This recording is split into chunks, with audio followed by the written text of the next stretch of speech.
eh, la ventilación. Creo que eso fue, ¿no, jefe? Sí, profe, pero ayer en la clase de práctica nos dijo, bueno, me dijo que le recordara que nos iba a enseñar a cómo afilar navajas, para que ya Ah, quedara cerrado ese tema. bueno, bueno, miren, pues se las voy a platicar. A ver, déjenme ver si tengo. Bueno, déjenme pasarles entonces, en lugar de pasarles una presentación que tengo aquí, voy a regresarme a la presentación de prácticas, la de injertación, para enseñarles el material. Permítanme.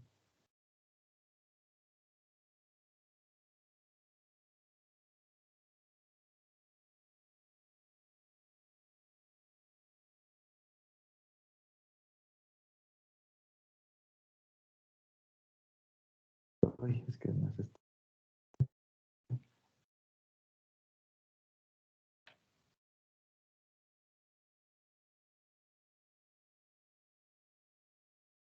Está.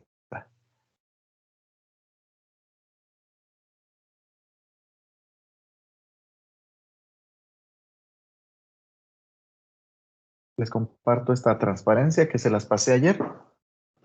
Bueno, miren, jóvenes, yo les había comentado y no puse mucho énfasis porque ya hice una mala distribución del tiempo ayer, pero es muy importante, demasiado importante, diría el doctor Almaguer, que ustedes para realizar las injertaciones tengan una navaja extremadamente filosa.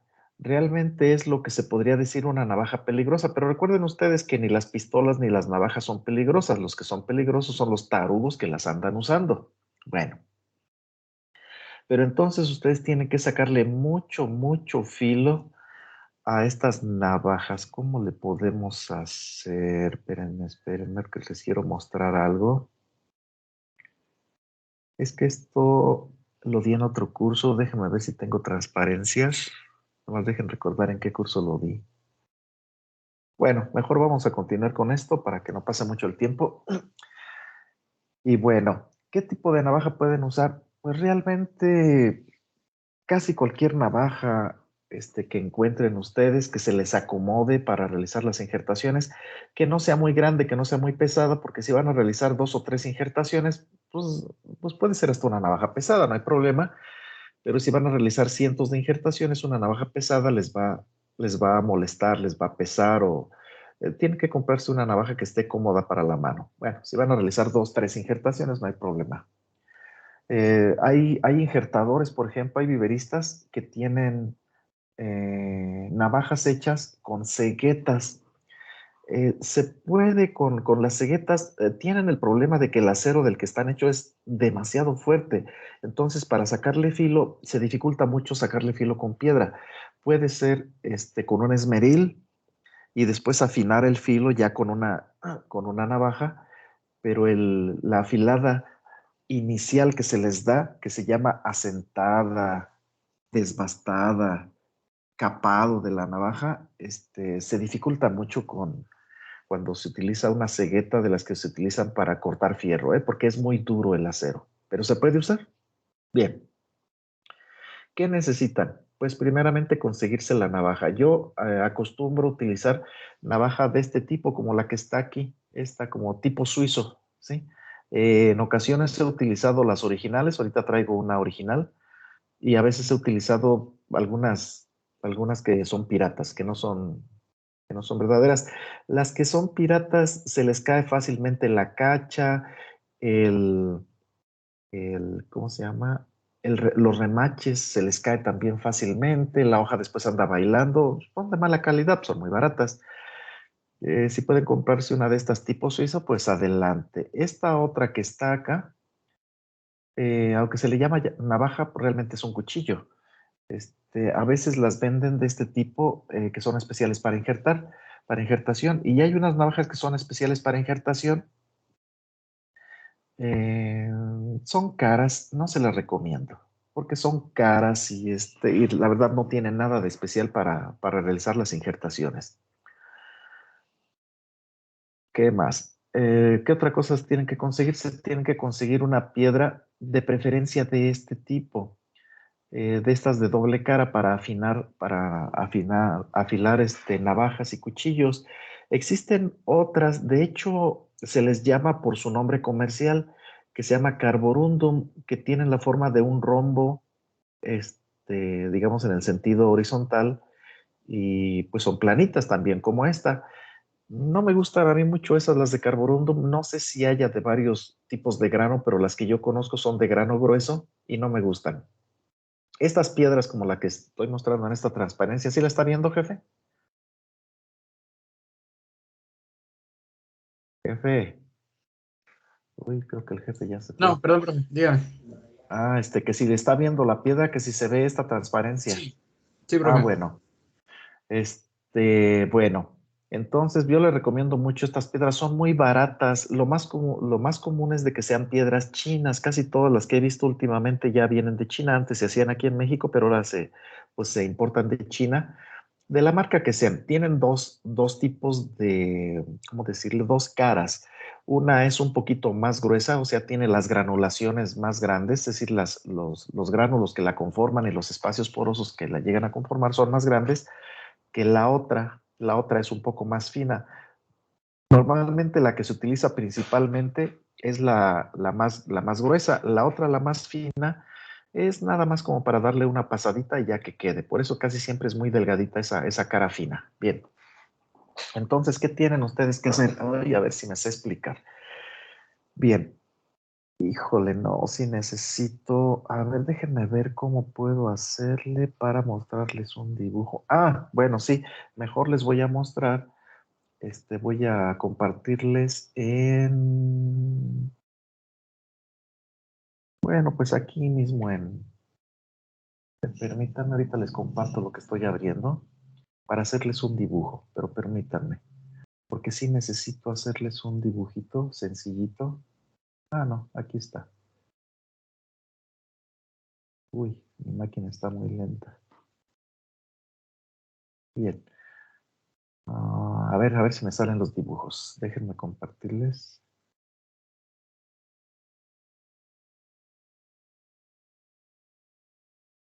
Bueno, aquí tengo una página de una transparencia de PowerPoint que está en blanco. Bien, miren ustedes, les voy a hacer un dibujito a ver si alcanzo a darme a comprender. Imagínense ustedes, jóvenes, que ven la navaja, se la ponen delante de su ojo derecho o de su ojo izquierdo y hagan de cuenta que se la van a clavar en el ojo. No se la claven, por favor, no se la claven. Nada más hagan de cuenta que se la van a clavar. Así véanla. Entonces, lo que van a ver ustedes es esto, miren ustedes. Es la parte alta. Uy, esta ya no me quedó. Espérenme, ni modo, jóvenes, tengo que borrarla. Espérenme, porque soy malo para dibujar y además con este aparato lo voy a poner mejor por acá.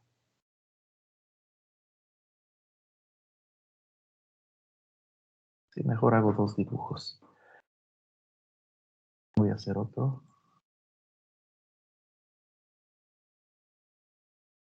Pues ni modo, salió todo chueco. Este dibujo, ¿han de cuenta? Ah, voy a hacer otro dibujo, permítanme. Que esta es la hoja de la navaja. Pero ¿cómo? Hagan de cuenta que la están viendo de frente. Está exagerado porque no puedo hacer bien el dibujo, jóvenes. Soy muy chafa yo para hacer dibujos aquí y luego con un ratón. Se me dificulta. Bien, vean ustedes que, que esta navaja, este filo, jefe, más o menos me doy a entender. Sí, profe. Bueno, la están viendo de frente como si se la fueran a clavar en un ojo, ¿eh? Está chiquita, yo aquí estoy haciendo el dibujo grandote. Esta navaja está lo que yo llamo, porque no conozco el término correcto, si es que existe, está cachetona. Debería ser estar la navaja formando, la hoja de la navaja debería formar un ángulo agudo, de tal manera que todo esto, jóvenes, todo esto que está aquí, de esta línea recta que estoy yo señalando, a la derecha, ese cachete le sobra. Y este otro cachete que está a la izquierda también le sobra. De tal manera que esta navaja que no está conformada por estas líneas rectas, sino que está cachetona, está redondeado aquí, sobre todo la base por donde realiza el corte, tenemos que modificarle esta forma y tenemos que desgastarle todo este cachete a lo largo de la navaja, porque este cachete lo tiene a lo largo de la navaja y aunque tiene su punta, ahora sí que su punta termina, pues, ¿cómo decirlo? En punta y corta, no tiene mucho filo y cuando ustedes pretenden cortar algo que llega a ser ligeramente duro, como es una rama para injertar, se les dificulta. Entonces, lo primero que tienen que hacer es, en los términos populares, tiene tres términos. Se llama desbastar. Algunas personas le dicen capar, otros le llaman desbastar. ¿Qué otro término dije hace rato, jefe? Desbastar, capar. Ya se me olvidó el otro que les dije hace rato. Bien, es el primer afilado que le tienen que dar ustedes. Bien, entonces, ¿qué tienen que hacer? Toman ustedes una baja, vamos a suponer que es esta o que es esta, y la colocan encima de esta piedra y acuestan la hoja sobre la piedra, la acuestan completamente, así acostadita. E inmediatamente después levantan el lomo de la navaja, ¿sí? El lomo de la navaja, no ustedes, sino el lomo de la navaja, levantan nada más el lomo poniendo cada vez más en contacto solamente la parte que debe tener filo sobre la piedra. Levantan el lomo es la parte alta. Jefe, ¿sí queda claro que el lomo es esta parte que está aquí? A ver, permítame, por alguna razón. Ah, pues es un dibujo. Es esta parte alta, la parte central de la cruz, es esta parte. El lomo es la parte que no tiene filo de la navaja. ¿Sí queda claro, jefe? Sí, profe. Bien, entonces acuestan la hoja sobre la piedra. ¿De qué manera, profe? A lo largo, a lo ancho, como se les pegue su regalada gana. La acuestan e inmediatamente hacen que se levante el lomo de la lámina, de la navaja, y empiezan a... ¿Cuánto lo tienen que levantar? Depende lo ancho de la navaja, pero que se debe levantar aproximadamente unos 5 grados. Es muy poquito, prácticamente nada más va a estar levantado el lomo ligeramente, ligeramente, o sea, casi nada más que será unos 2, 3 milímetros. Y se ponen a tallarle sobre la piedra. ¿Cómo le tallamos? Los movimientos pueden ser de vaivén de un lado hacia otro, pueden ser circulares. ¿De qué otra manera los pueden hacer?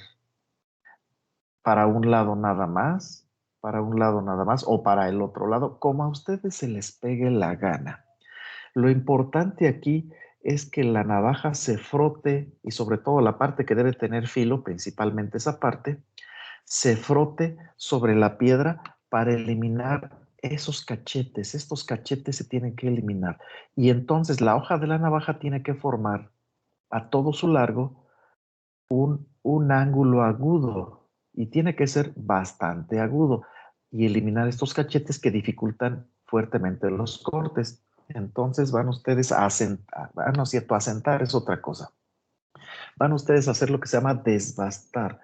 Eso es muy importante, es lo primero que tienen ustedes que hacer. Se ponen a ver la televisión, se ponen a ver ahí, ¿qué programa de televisión dura 1 hora, jefe? Pues en Netflix hay series que sí duran 1 hora. ¿Cuál? Dígame usted. Ah, por ejemplo, está la de Juego de Calamar. Creo que hay muchas series de De, narconovelas, nar- ¿qué le dicen? de También que narcos, duran. ¿verdad? Sí, Ajá. pero esas duran aproximadamente 35 minutos, no duran 1 hora. Pero bueno, Es que como no meten comerciales, pues duran menos de una hora. Esos están hechos para presentarse en televisión y meter comerciales en medio, que normalmente andan entre 20 y 25 minutos de comerciales. Bueno, a veces más. Bien. Entonces ponen ustedes a ver el programa o la película de su preferencia y siguen tallando y tallando y tallando la piedra, perdón, la navaja sobre la piedra. Cuando se termine su programa, acuestan la navaja, pero ahora sobre el otro lado y realizan lo mismo, acuestan la navaja, la voltean pues 180 grados, este, y, y van desgastando el otro lado. También tienen que levantarla unos 5 grados, yo creo que máximo 5 grados, hasta que quede la hoja de la navaja más o menos así, más o menos así. Se nota porque la hoja de la navaja queda rayadísima, ¿sí? A veces, cuando teníamos prácticas presenciales, los alumnos me presentaban y decían, oiga, profesor, así está bien la navaja, y me presentaban navajas nuevas que estaban bonitas, bonitas. Los cachetes de la navaja estaban, pues parecían espejos. No, quedan todas rayadas las navajas después de pasarlas por la piedra. Entonces les tiene que quedar, así jóvenes, se tiene que desbastar. Y básicamente eso es lo que tienen que hacer. Posteriormente, una vez ya que quedó más o menos con la parte de abajo, esta parte de abajo donde está el filo, les quedó así, formando un ángulo agudo y que ya eliminaron estos cachetes. Son fácilmente visibles estos cachetes, pero que están redondeados en la parte de abajo de la hoja de la navaja, ¿sí? Ya una vez que no tienen estos cachetes, lo único que tienen que hacer es ahora sí, como se dice, bueno, como se dice vulgarmente, asentar. ¿Qué cosa es asentar?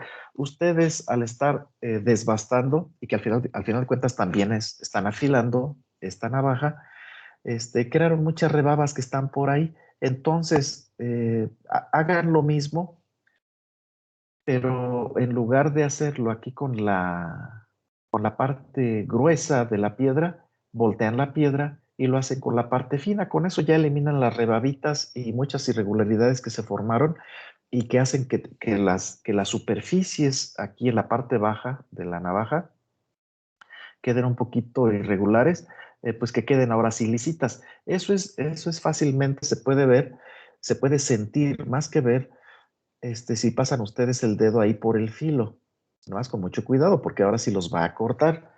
Y por último, yo acostumbro a hacer, así como está la navaja, así como está, con el filo sobre la piedra, pero sobre la parte fina de la piedra, le doy una sola pasada, sin mucha presión, para eliminar las rebabitas microscópicas que ustedes no ven. Ustedes antes de hacer eso, pueden pasarle el dedo con mucho cuidado sobre el filo, mucho cuidado porque tiene filo, ya tiene filo, y van a sentir ciertos jaloncitos. Es que quedan irregularidades, quedan rebabas, pero si ustedes pasan el filo sobre la piedra sin presionarle mucho, o sea, muy ligeramente, y después le pasan el dedo, van a ver que ahora el dedo recorre sin encontrar esas rebabitas, esas irregularidades, y corta ahora muy bonito. ¿Sí quedó más o menos claro, jefe? Sí, profe. ¿Sí? Hay quienes lo hacen con esmeril también. Yo les recomiendo que no lo hagan con esmeril porque el esmeril, como gira muy fuertemente, calienta mucho la hoja y se puede perder el temple, es decir, se puede perder la dureza del acero. No se lo recomiendo. La piedra, se acostumbra a mojar la piedra. ¿Alguien sabe para qué se mojan las piedras de afilar? A ver,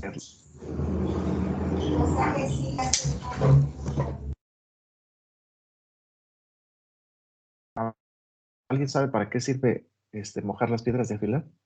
Profe, sería tal vez para Tiene evitar que que... levantar la mano, jefe. Usted es el patrón de todo lo que va a ser el grupo, incluso mis actividades, pero tiene que levantar la mano. Adrián Álvarez. Eliminar el exceso de acero que queda en la piedra. Y aquí se utiliza la piedra así No, de monte. Pues no le oí nada. No, no es para eso. Ese solito se cae. Si está seco, se cae, porque se forman, si no son pegajosas las rebabitas de acero, no son, o las granulaciones del acero, no sé en qué forma caigan. No, no son pegajosas, no se pegan a la piedra, se caen. No, no es para eso. No conozco a nadie que sepa para qué se moja. No conozco a nadie, incluso yo no sé para qué se moja. Yo supongo que es para que el polvito que se forma no ande volando por ahí y no lo respiren ustedes. Yo supongo, pero nada más. ¿Sí? A ver, jefe, ¿usted qué quería decir? ¿Ya no quiere decir nada el jefe? ¿Ya se No, enojó? ya levanté la mano primero. Bueno, Era, entonces, a ver, diga para qué. yo creo que es para evitar que se desgaste mucho la piedra, pero pues No, no al creo que tenga sentido. contrario. No, no, no es para eso. Adrián Álvarez, ¿para qué? Dice mi abuelito que es para que sea más áspera, ¿Para qué? para que sea más áspero. No, yo siento que es más áspero o seco que mojado. Tal vez sea para eso, pero no lo creo. Jefe, ¿usted cómo se apellida?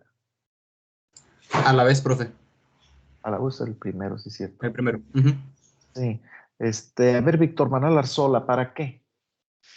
Pues es como para que lubriquen, porque también hay unos que le echan hasta aceite. Pero ¿para qué lubrique, compañero? ¿Para qué queremos que se lubrique? Al contrario, queremos que no lubrique. ¿Por qué? ¿Qué es la lubricación? Es facilitarle sin que haya fricción para facilitar el desplazamiento de dos cuerpos sin que haya fricción entre ellos. Lo que queremos es que haya fricción. Efectivamente, el agua lubrica. Entonces, sería más efectivo si lo hiciéramos en seco, porque hay más fricción. Entonces no tiene sentido echarle agua, porque lo que queremos es que haya fricción que vaya desgastando la navaja. ¿Sí? Pues a ver, Ramírez Hernández, ¿para qué cree que se moja? Para evitar el calentamiento excesivo del filo. No, no se calienta tanto, compañera, pues es que le estamos dando con nuestra manecita. Precisamente, si se calentase tanto, pues se calentaría la navaja. Tállenle ustedes en seco y van a ver que no se calienta. No, no se calienta realmente. Entonces no es razón. Valencia Sarmientos, ¿para qué? Mi papá me dijo que eran para sentar un poco más el desgaste y que A ver, sea a parejo. ver, espérese. ¿Cómo que asentar un poco más el desgaste? ¿Qué significa eso?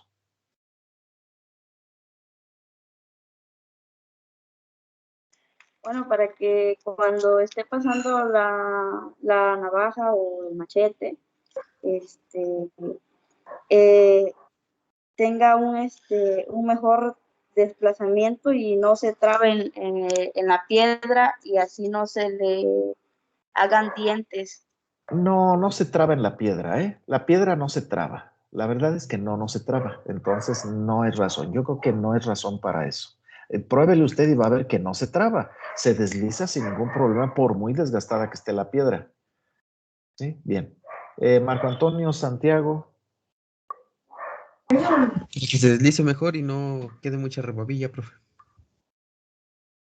Pues sí se desliza un poquito mejor, pero no creo que mucho, y al contrario, sí queda ahí rebabilla, porque el agua sí funciona como un pegamento para esa rebabilla en la piedra. Entonces tampoco, compañero. Luis Fernando, Coincido en que para evitar el polvo al momento del afilado.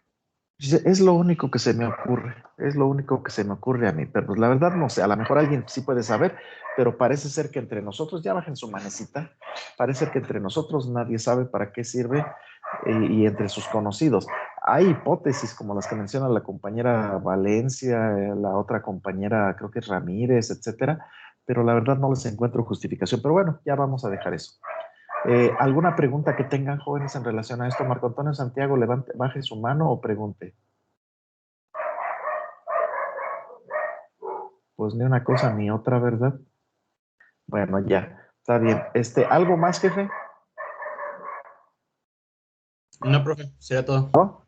todo bueno. Entonces, su navaja, jóvenes, sí tiene que ser muy filosa.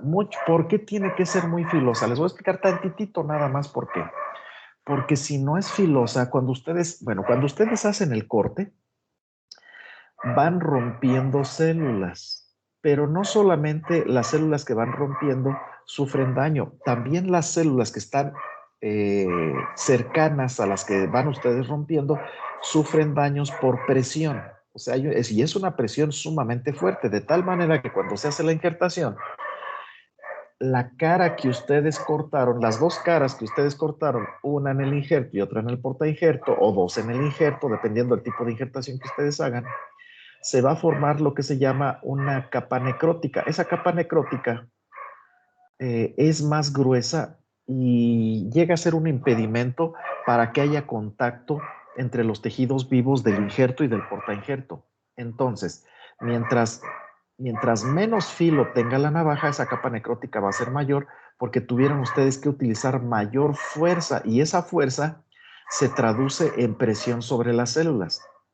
Entonces, por eso es mejor que ustedes tengan una navaja filosa para que no tengan que aplicar mucha fuerza y no destruyan, no maten muchas células en el plano del corte, ¿sí? Para que esa capa necrótica sea lo más pequeña, lo más delgada posible y desaparezca, sea digerida rápidamente, de tal manera, bueno, al menos ahí donde está el cambio vascular, después hablaremos de esto, y permite que esa capa necrótica sea pequeña. Entonces, aparte de que nos facilita hacer los cortes en el injerto y el portainjerto, la capa necrótica es más delgada. Adicionalmente, tienen ustedes más control sobre la dirección de la navaja cuando tiene mucho filo que cuando tiene muy poco filo. ¿Sale? Entonces, es muy importante que tenga filo, mucho filo en la navaja. Repito, es lo que la gente podría decir que es una navaja peligrosa. Bien, pues vamos a continuar con lo de nuestro bonito curso de propagación de plantas y les voy a compartir la transparencia donde nos habíamos quedado. Si no mal recuerdo, nos habíamos quedado presentándoles esa transparencia, jefe. Sí, profe. Bien, entonces estamos revisando, jóvenes, un mecanismo para disminuir la temperatura dentro del invernadero, que es un mecanismo bastante barato, por así decirlo, relativamente fácil de instalar en el invernadero y consiste solamente en ventilas laterales por las cuales entra el aire y ventilas cenitales. Estas son las ventilas cenitales por las cuales sale el aire y sale el aire por convección. El aire caliente se eleva y sigue su camino fuera de la atmósfera y debido a que se crea un microvacío, entra aire del exterior. También puede ser que los vientos, tanto en la parte superior como en la parte inferior, faciliten esta convección, esta salida de aire caliente y entrada de aire frío. Y con eso se enfría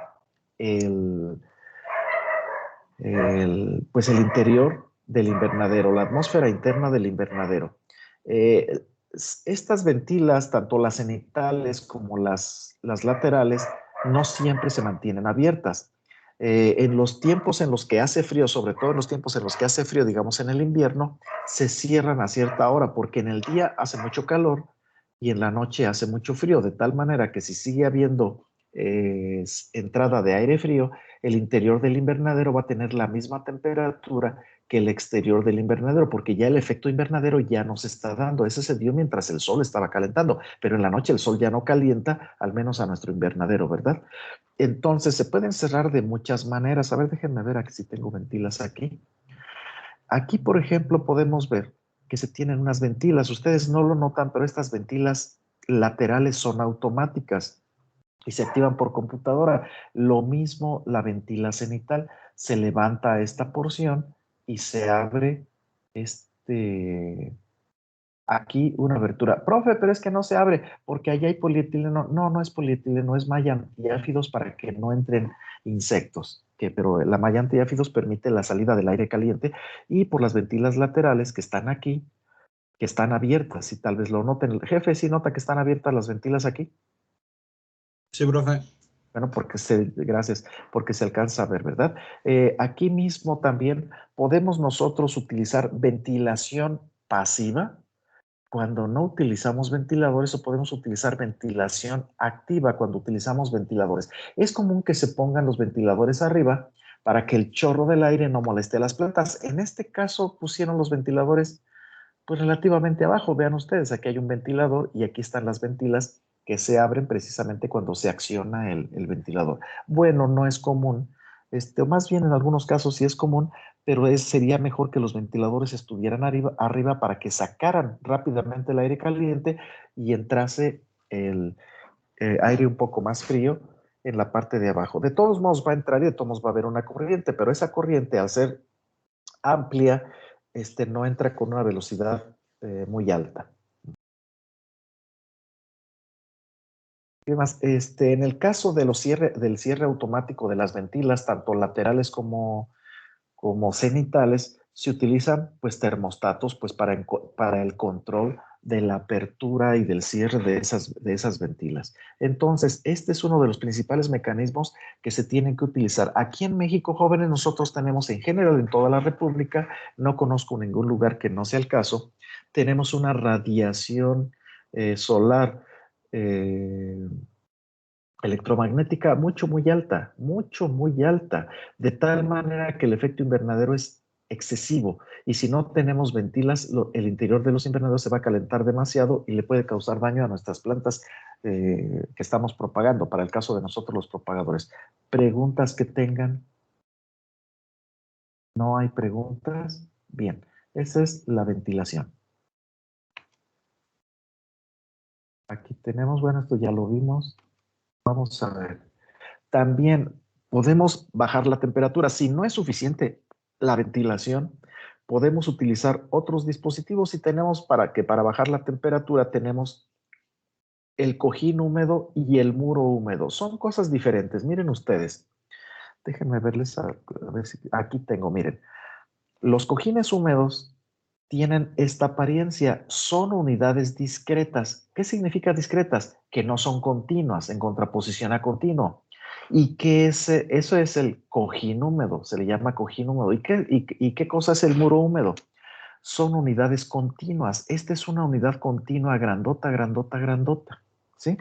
Pero tenemos estas unidades pequeñas, bueno, esta es parte de toda la unidad, y tienen varios componentes, tanto el cojín y el muro húmedo, y tienen el mismo funcionamiento, y el principio de funcionamiento tanto del cojín como del muro húmedo es exactamente el mismo. Nada más la forma y el tamaño son lo que varían. Los cojines son relativamente pequeños y se pueden colocar varios dentro del invernadero. Bueno, pueden estar dentro del invernadero, pero normalmente están fuera del invernadero, pero el efecto lo tienen dentro del invernadero.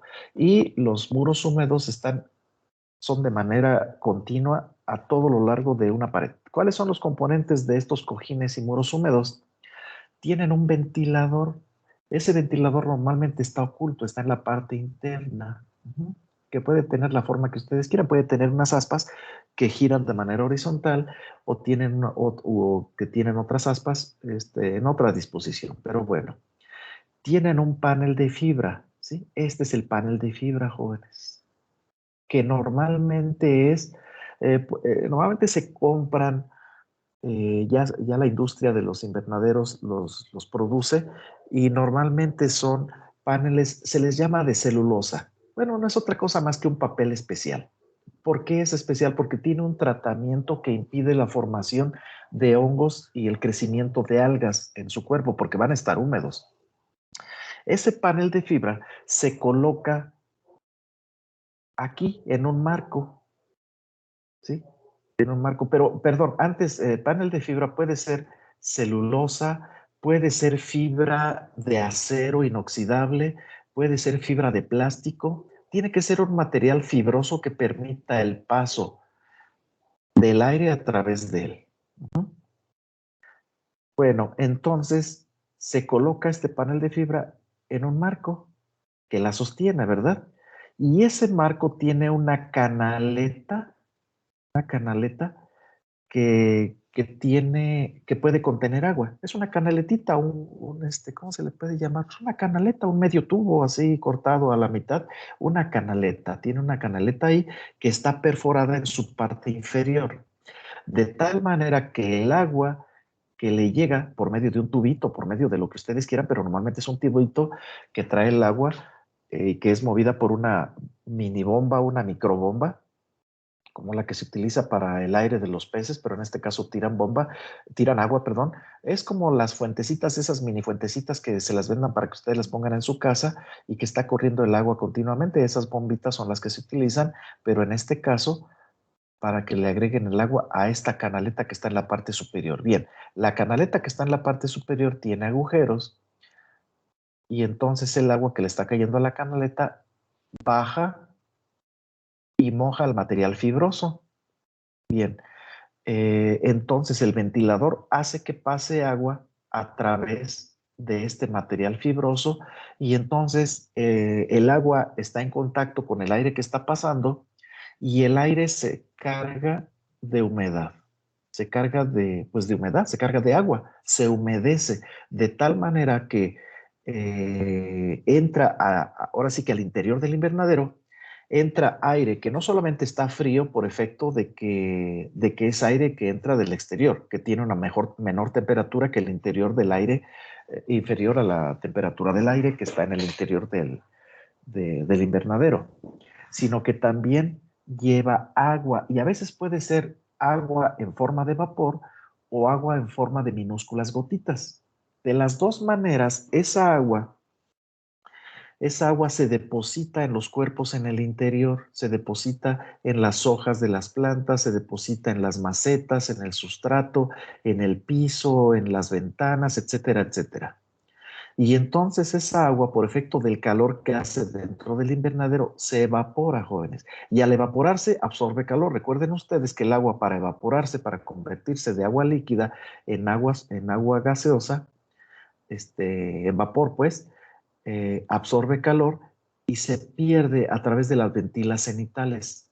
Por eso hay que tener abierta también la ventila cenital para que permita la salida del vapor que se está generando por efecto del calor que está evaporando el agua que nosotros hacemos entrar con la ayuda de este cojín húmedo. Repito, entonces se tiene un ventilador que hace pasar el aire a través de esta rejilla, de esta malla, de esta fibra, el panel de fibra propiamente con su armazón, una canaleta que tenemos nosotros en la parte alta del armazón que sostiene el material fibroso, un aprovisionamiento de agua que puede ser pues es un flujo de agua que viene de un tanque que está elevado y baja por gravedad, o pueden ser bombitas de estas pequeñas que tienen un gasto hidráulico muy pequeño, ¿verdad?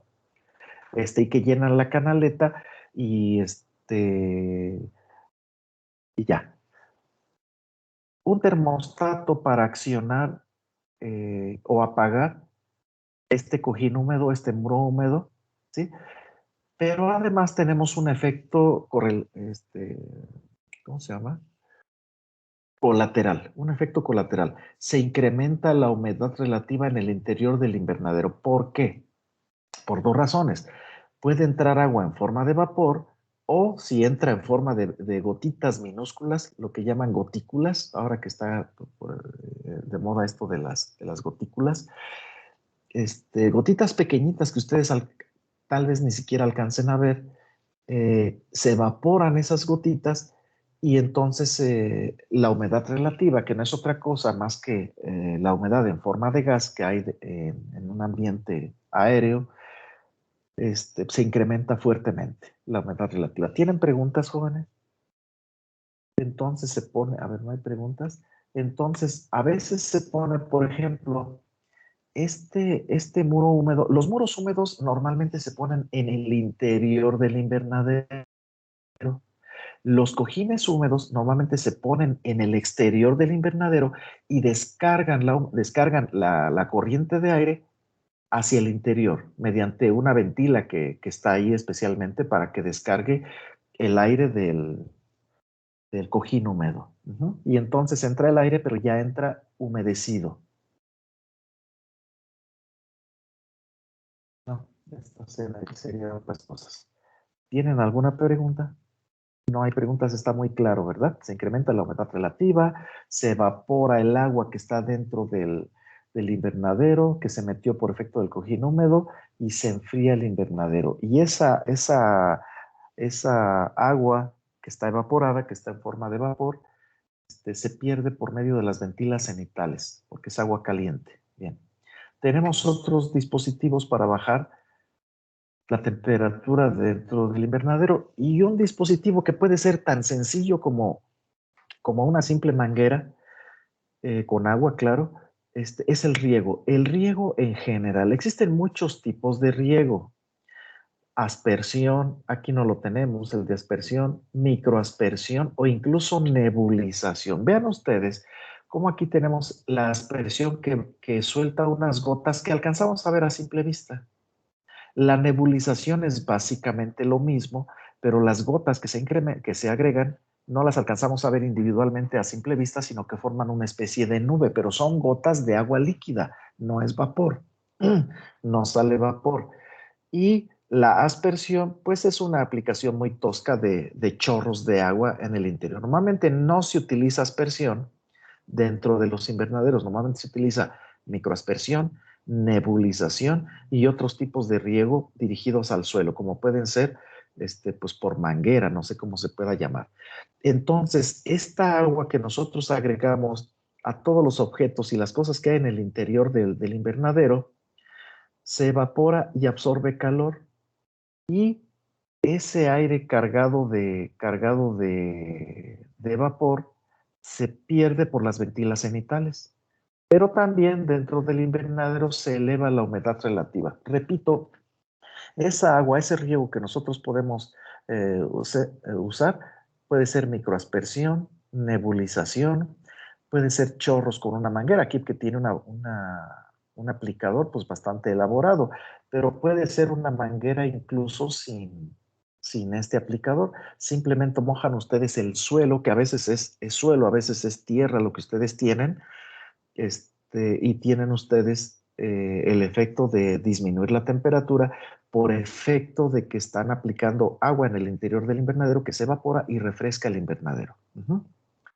Ya como lo apliquen ustedes el agua, pues ya es irrelevante. Bueno, no es irrelevante, es muy importante, pero cualquier forma de riego que ustedes hagan dentro del invernadero va a incrementar la humedad relativa y va a disminuir la temperatura. ¿Preguntas que tengan, jóvenes? No, tengan mucho cuidado en manejar este tipo de aplicación de agua porque pueden estar favoreciendo la presencia de patógenos. Recuerden ustedes que los patógenos proliferan con altas humedades relativas. Esa sería la desventaja de este sistema para bajar la temperatura. Déjenme ver si tengo otro mecanismo. Ah, sí. Otro mecanismo que se tiene para disminuir la temperatura dentro del invernadero es el encalado. ¿En qué consiste el encalado? En la aplicación de un material que disminuya el efecto invernadero. Recuerden ustedes que ahora sí que por efectos del efecto invernadero se incrementa la temperatura dentro del invernadero porque mucha de la radiación que entra se convierte en calor. Bien, cuando nosotros ponemos un material, asperjamos o aplicamos en general un material que disminuye la entrada de luz al invernadero, a eso se le llama encalado en términos generales. ¿Por qué se le llama encalado? Porque lo más común es que se aplique una solución de hidróxido de calcio que puede ir de 50 a 100 gramos por litro. Entonces esa solución, al secarse, se aplica sobre las paredes externas, bueno, no las paredes externas, sobre la cara externa de la cubierta del invernadero, y al secarse se queda ahí la cal, el agua se fue, se queda la cal cubriendo al invernadero y se van a reflejar los rayos solares en lugar de entrar al invernadero y por lo tanto se disminuye el efecto invernadero. ¿En qué época del año podemos o debemos nosotros encalar o podemos utilizar este dispositivo, que es el encalado, para disminuir la temperatura en todas las épocas del año, jóvenes? Resulta que en muchas partes de aquí de México, el interior de los invernaderos se sobrecalienta tanto en verano como en invierno. Incluso en invierno se tiene que tener mecanismos para bajar la temperatura, como pueden ser las ventilas, que pueden ser pasivas o activas, o puede ser los cojines o los muros húmedos, o puede ser el riego, pero si eso no es suficiente, tienen que recurrir al encalado, que es sumamente barato, se aplica pues con un aspersor. Aquí ven ustedes, aquí lo está aplicando un individuo con un chorro grande que llega a caer acá arriba y se aplica de manera heterogénea para que no disminuya demasiado el efecto invernadero que vamos a tener, sobre todo en el invierno. Les pregunto yo, ¿cuándo tenemos más intensa la radiación solar? ¿En el invierno o en el verano? A ver, compañero Helios Awindanda. Durante el verano, profesor. Sí. A ver, Marco Antonio Santiago, diga usted. Durante el verano, profe. Ajá, ¿alguien más que quiera dar su opinión? Pues no, resulta que no, jóvenes, es durante el invierno. Durante el invierno tenemos una mayor intensidad luminosa y por eso el efecto invernadero también se puede dar en el invierno. Entonces, ¿por qué hace frío durante el invierno? Pregunto yo. Primero, ¿por qué la radiación solar es más intensa durante el invierno? Porque estamos más cerca del sol. Recuerden ustedes que en el hemisferio norte, en el invierno estamos más cerca del sol. Este es el hemisferio norte, vamos a suponer que este es el hemisferio norte. Y durante el invierno, digamos que sería esta temporada, los rayos del sol nos llegan inclinados. Nos llegan inclinados, entonces diría, bueno, nos llegan inclinados, ¿por qué? Porque la Tierra está más inclinada con respecto al Sol, al menos digamos en el hemisferio norte se da esa apariencia, porque en realidad la Tierra pues tiene toda la misma inclinación todo el tiempo, pero con respecto al Sol estamos más inclinados y nos llega la luz por el sur, de tal manera que esa luz se distribuye en una mayor superficie. Recuerden ustedes el triángulo de Pitágoras, y, y por lo tanto la superficie solar se calienta menos. No, esa no es la razón. Esa no es la razón. Porque sí nos llega menos luz del sol por efecto de la inclinación, pero estamos más cerca del sol. Entonces esa cercanía al sol compensa la inclinación que reduce la cantidad de luz y sobrepasa la cantidad de luz que nos llega. Entonces, si nos llega una mayor cantidad de luz y por efecto de la atmósfera podemos tener un efecto invernadero más intenso porque nos llega una mayor cantidad de luz, entonces, ¿por qué diablos hace frío en el invierno? Debería hacer más calor que en el verano. ¿Por qué? ¿Alguien sabe por qué hace frío en el invierno? Aquí en México, por ejemplo. Si la cercanía al sol compensa y sobrepasa la pérdida de radiación que nos causa que esté inclinada la Tierra con respecto al Sol, ¿por qué hace más frío en el invierno? ¿No saben, jóvenes? Pues sé que vienen de prepa y han de venir de diferentes grupos de preparatoria, pero jefe de grupo, ¿qué no les dijeron la razón en meteorología? ¿Sí ven meteorología y climatología en prepa, jefe?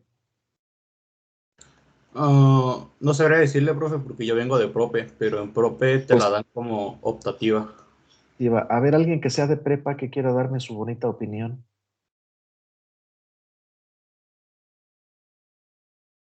O más bien darme la información, si dan meteorología y climatología en prepa. ¿De veras no quieren participar? Está bien, yo le agradezco a Brian, pero espérame tantito, Brian. ¿De veras no quieren participar, jóvenes? Para no andar perdiendo yo más el tiempo, ¿eh? Yo se los hago para que ustedes aprendan a participar, aprendan a hablar, pero si no quieren participar, pues no los voy a forzar, ¿eh? Aquí los que se friegan son ustedes, no yo. A mí de todos modos me pagan, participen ustedes o no participen. Es más, yo me voy más rápido y para mí es más fácil si ustedes no participan. Entonces, de aquí en adelante, ya no les voy a insistir tanto, ¿eh? El que quiera participar tiene todo el derecho de participar y yo los invito a que participen, pero ya no les voy a insistir tanto. Bien, híjole, primero levantó la mano Brian, pero ahorita me aparece primero Santiago Gaucín. A ver, Santiago Gaucín, dígame usted. En la prepa sí llevamos meteorología, pero climatología no. Ah, bueno, meteorología está bien. Oiga, Santiago Gaucín, no lo tengo usted en mi lista. Usted se apellida. Ah, se apellida Gaucín. Su Sí, sí apellido no es estoy. Santiago. Sí, sí está. Se apellida Gaucín. Es que aquí me ponen, en Teams se pone el nombre de ustedes, aparece primero los apellidos y a veces primero los nombres. Es un relajo. Bueno, está bien. Bueno, pues ya, gracias, jóvenes, ya participaron sus compañeros. Ahora, hago otra pregunta. ¿Por qué hace frío en el invierno? A ver, Brian, ¿quiere usted contestar?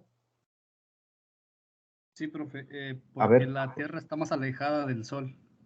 no, no le estoy diciendo que en invierno estamos más cerca del sol. No, no le estoy oyendo. Y además tiene este dibujote donde la flecha en el invierno está cortita y la flecha en verano está largota. Ay, Dios mío. A ver, Adilene, ¿por qué hace frío en el invierno?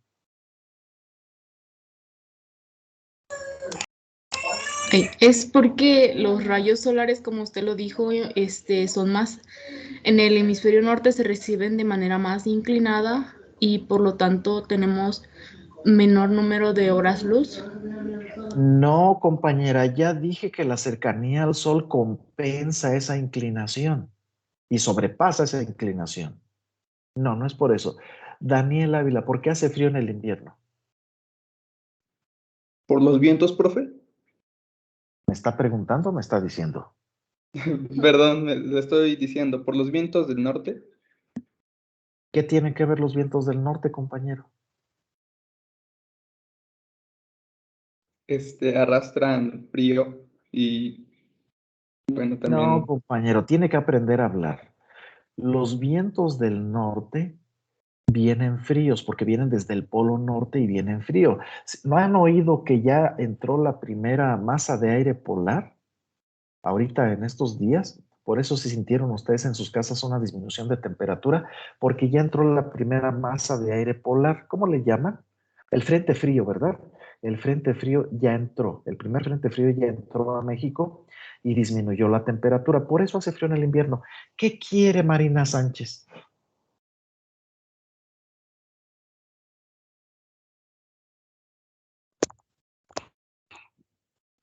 Participar, profesor.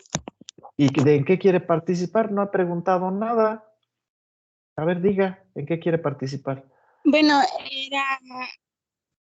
era dar mi respuesta a su pregunta que A estaba ver, haciendo. dígame usted su respuesta. ¿Por qué hace frío en el invierno? Bueno, lo que yo sé es que los rayos del sol tienen que atravesar la atmósfera en dirección más oblicua y pues de este modo pierden gran cantidad de su calor. Sí, pero la cercanía al sol compensa todo eso, compañera.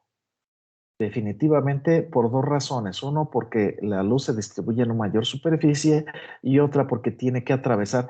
Pero fíjese usted, compañera, cuando la atmósfera es más gruesa, ¿hace más calor o hace más frío?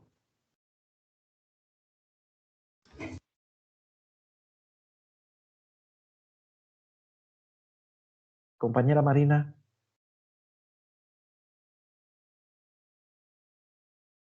Pues ya se fue la compañera Marina. Entonces pregunto a todo mundo. Cuando los rayos del sol tienen que atravesar una atmósfera más gruesa, ¿hace más calor o hace más frío? Adrián Álvarez. Hace más calor, porque entra y no puede Así salir. es. Por eso en Veracruz hace más calor que en Chapingo, porque los rayos del sol atraviesan más capas de atmósfera o una atmósfera más gruesa y el efecto invernadero es más intenso, es decir, mayor cantidad de rayos solares se convierten en calor. Por eso en Acapulco hace mucho calor, en Veracruz hace más calor. Entonces, si fuera cierto lo que dice la compañera Marina, debería hacer más calor en el invierno. Y no, hace más frío. ¿Sale? Bueno, vamos a dejar eso y continuamos. Entonces, repito, se puede aplicar una solución de hidróxido de calcio cubriendo la capa externa de los invernaderos. ¿Y por qué se utiliza calidra? Porque se puede retirar cuando ustedes ya no la necesiten o cuando digan, bueno, es que ya el invernadero está tan fresco que francamente está frío. Entonces, nada más le aplican un chorro de agua y retiran la capa de cal que ustedes le aplicaron. El hidróxido de calcio es la vil calidra que utilizan los albañiles para construir. La pueden encontrar ustedes en cualquier mugre pueblo, perdón, en cualquier bonito pueblo de ustedes, lo pueden encontrar. Es muy barata además y se aplica pues con cierta facilidad. Lo pueden aplicar con una bomba aspersora de esas que se utilizan de mochila, con eso se puede aplicar, o lo pueden aplicar ustedes con alguna otra aspersora un poco más sofisticado, con lo que se les pegue la gana, o lo pueden aplicar a brochazos si es que lo pueden hacer, si es que pueden sostenerse allá arriba. Existen otros productos, existen sobre todo productos que provenientes de Estados Unidos, pinturas especiales que son de tipo vinílica, acrílica o vinilacrílica para cubrir los invernaderos. Bueno, la pueden ustedes utilizar también. Pues ya, terminamos con eso. ¿Tienen alguna pregunta? ¿No? También se puede utilizar la sombra, jóvenes. Ustedes cuando tienen mucho calor, que están jugando fútbol y que de repente chifla el árbitro y ya termina el partido, ¿ustedes qué hacen? Buscan una sombra, ¿verdad? Porque para que no les lleguen los rayos del sol. Bueno, pues exactamente sucede lo mismo, que ustedes dentro del invernadero pueden colocar una sombra que las va a proteger de los rayos directos del sol y con eso se disminuye la temperatura en la parte de abajo, pues todo lo que está sombreado, pues disminuye su temperatura, ¿verdad? ¿Con qué se puede hacer esa sombra, esa intercepción de los rayos solares? Se puede hacer con algunos materiales especiales, como por ejemplo malla sombra. Esto que vemos aquí en esta fotografía que está aquí a la derecha arriba, es una malla sombra que puede tener diferentes intensidades de disminución de la luz solar. Se habla en porcentajes, por ejemplo, esta es una malla sombra del 75%. Bueno, significa que el 25% de la luz solar fue captada y solamente dejó pasar el 75%. Esta es una malla sombra del 40%. Bueno, pues entonces interceptó el 60% de la luz solar y solamente pasa el 60% de la luz solar. Bien. Esos son mallas sombras un tanto especializadas, son ligeras, no son baratas, pero se sostienen muy fácilmente con unos hilos muy sencillitos porque no pesa, o sea, pesa muy poquito, y se puede retirar muy fácilmente cuando ya no la necesiten. O pueden hacerla también con diversos objetos, por ejemplo, aquí se tienen, pues pareciera que son hojas de palmera, ¿verdad?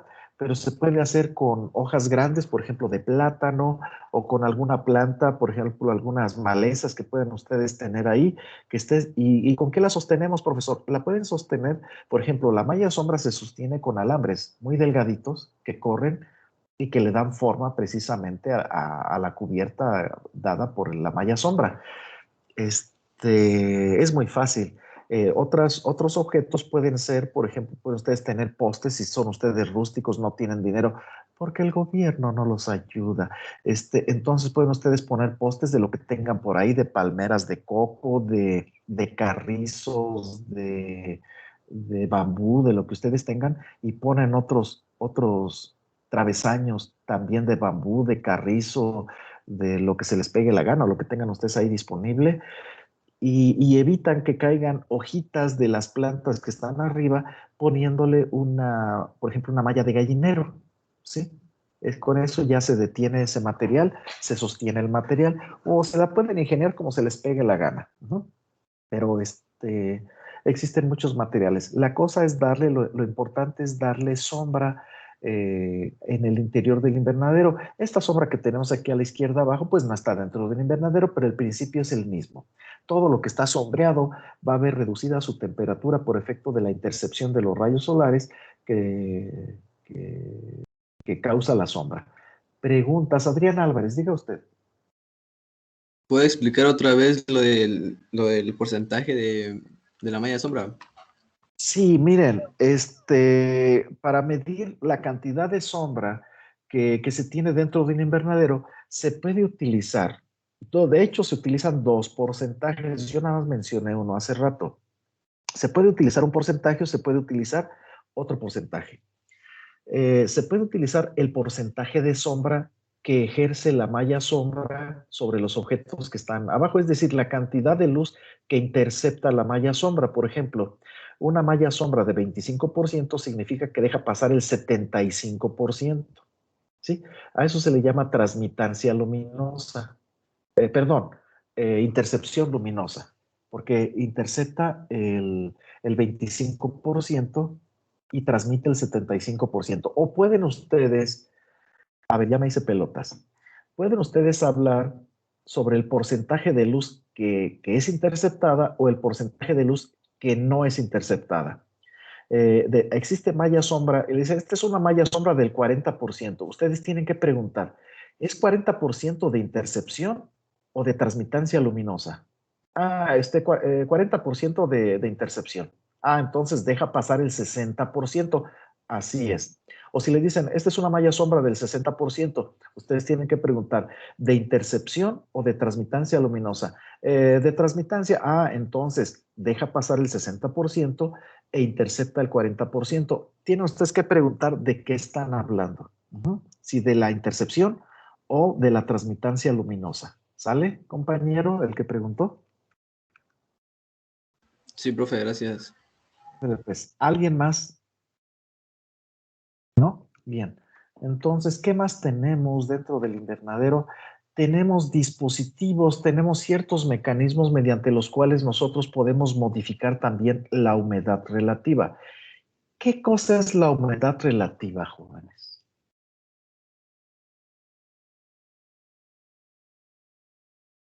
¿Saben qué es la humedad relativa? Pregunto yo.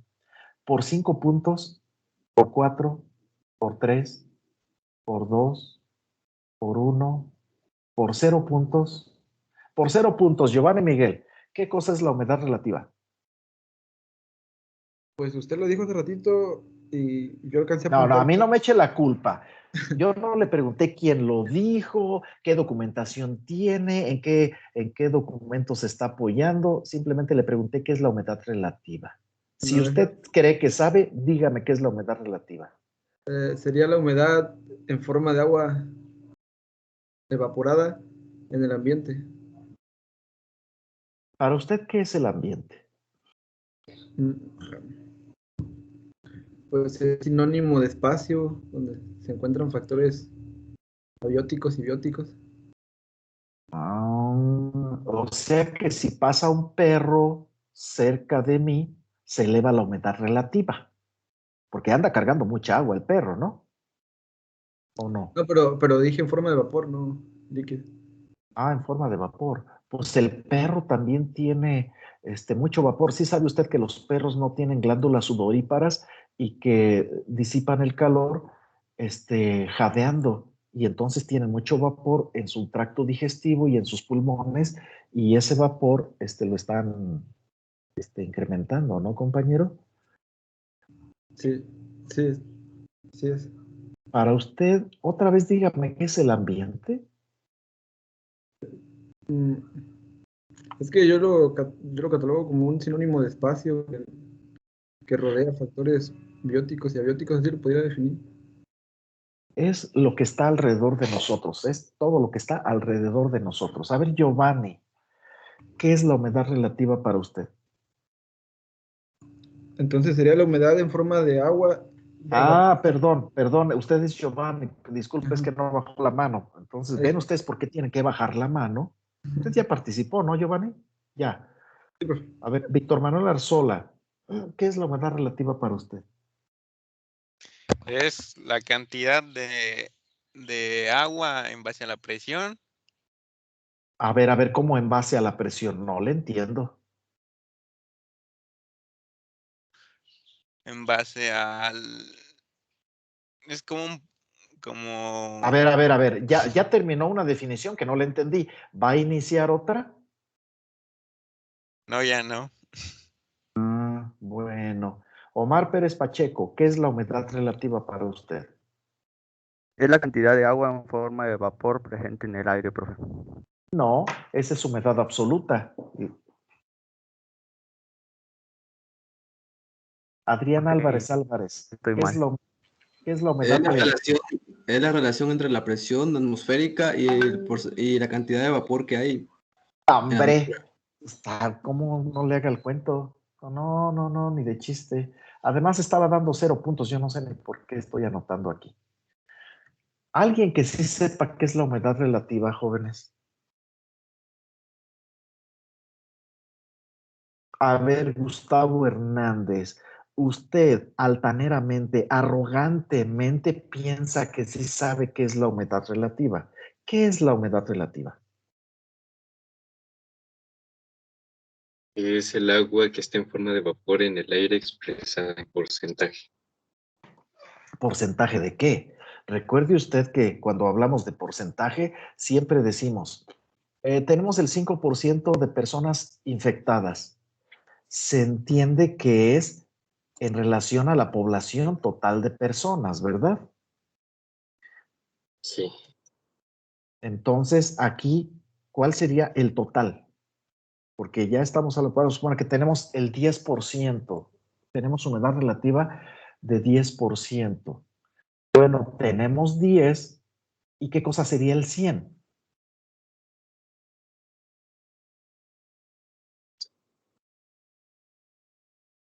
El volumen del lugar del cual estamos hablando. No, compañero, no. No lo es. A ver, alguien que sí sepa, a ver, también arrogantemente, presuntuosamente y ¿que ¿de qué otra manera dije?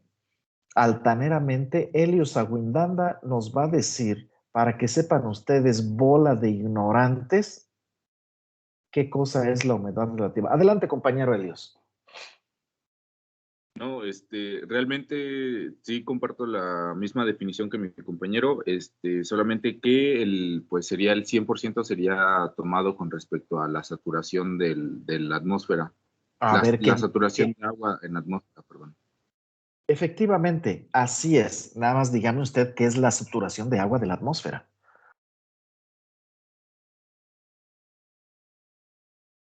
Sí, es correcto lo que usted dijo. Nada más explíquenos a toda esta bola de ignorantes qué es la saturación de la atmósfera.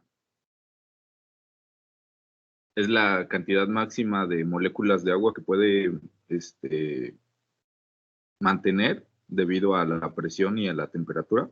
En forma de vapor, ¿verdad? De agua en forma de vapor. Sí, muy bien, compañero. Es usted, aunque lo dijo así por pedacitos, pero es cierto. Vamos a ver entonces qué cosa es la humedad relativa. Es la cantidad de vapor que hay en el aire en relación, porque aquí se establece una relación es una división, en relación a la cantidad máxima de vapor que ese aire puede sostener, puede mantener, puede contener, como ustedes lo quieran decir, las tres son válidas. De tal manera que, vamos a poner un ejemplo. Bueno, antes del ejemplo, voy a repetirlo. Es la cantidad de aire, de vapor, cantidad de agua en forma de vapor que hay en el aire en relación con la cantidad máxima de vapor que puede sostener ese aire. Y después lo multiplicamos por 100, ¿verdad? Porque se expresa por porcentaje.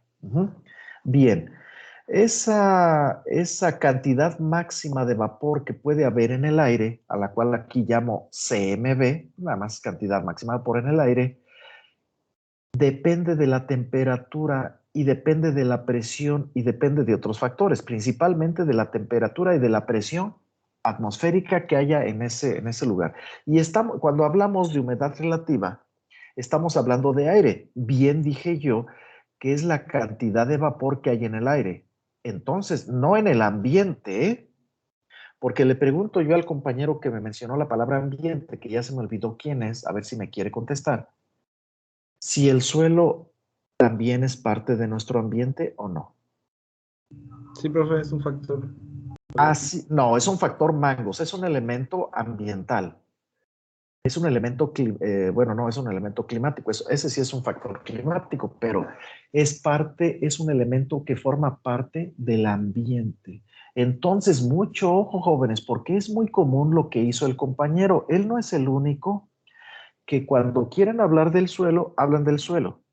Y cuando quieren hablar del aire atmosférico, dicen ambiente, como si el suelo no fuera ambiente. Mucho ojo, ¿sí?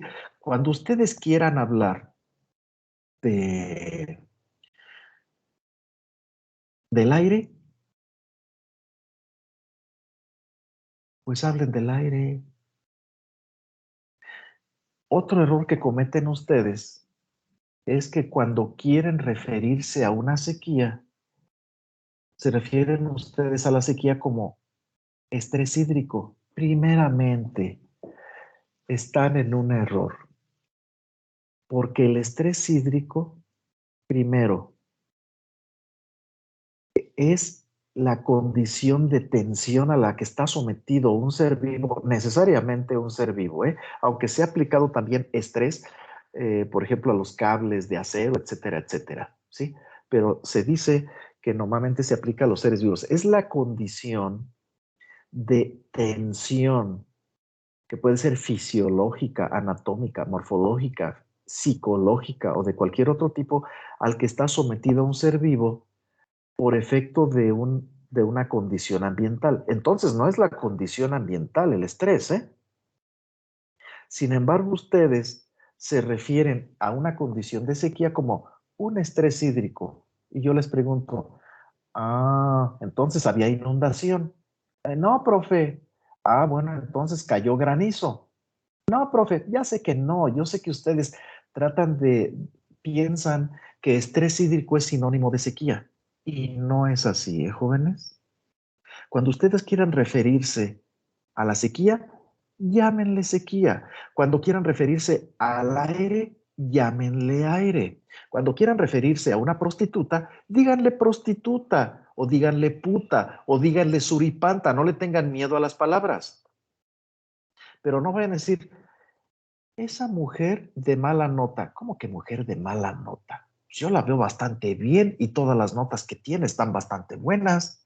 No, es que yo quiero decir que esa mujer es mala. Pues yo la veo bastante buena. Y además es bien cariñosa. La otra vez que fui, me trató, a mí me dio muchos besos, muchos abrazos. Yo pienso que es buena. No, lo que yo quiero decir, lo que tú quieres decir es de que es una prostituta. Sí, eso quiere. Pues entonces dilo así, no le tengas miedo a las palabras. ¿Quieres hablar de la sequía? Sí, pues entonces llámale a la sequía, no le digas estrés hídrico o condición en la que hay poquita humedad. Dile sequía y se acabó. ¿Sí quedó claro, jefe de grupo? Sí, profe.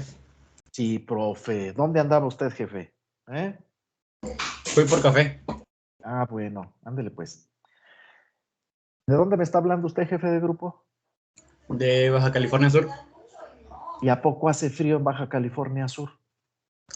No, debería empezar ya, pero todavía no. Hace Todavía mucho no, ¿verdad? Uh-huh. Pero de todos modos el café se toma también donde hace calor, sí es cierto. En Veracruz cuando hace calor también se toma café. Está bien, jefe. ¿No lo regañé muy feo, jefe? No, profe, ¿cómo No, cree? está bien. Bueno, pues entonces, fíjense ustedes que cuando tenemos, bien, debido a que la cantidad máxima de vapor que podemos tener en una atmósfera, en una área, en un espacio, como muy bien dijo el compañero, se eleva mientras más temperatura tengamos, habrá una capacidad máxima de vapor. No, perdón, me expresé mal. Debido a que la cantidad máxima de vapor que hay en el aire está en función de la temperatura de manera directa, a mayor temperatura tendremos una mayor capacidad máxima de vapor y por lo tanto, a menor temperatura tendremos una, híjole, aquí lo puse al revés, una menor capacidad máxima de vapor. Aquí debe ser negativo, ¿eh, jóvenes? Bien. Por lo tanto, al incrementar la temperatura se disminuye la humedad relativa. ¿Por qué, profesor?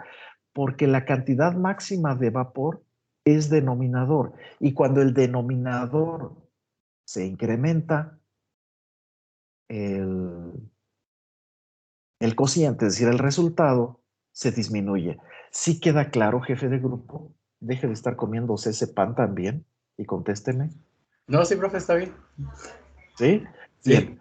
A alguien no le queda claro esto porque se los voy a preguntar en el examen. Ahí les va. Se los voy a decir en palabras sin que pongan atención a lo que está escrito aquí.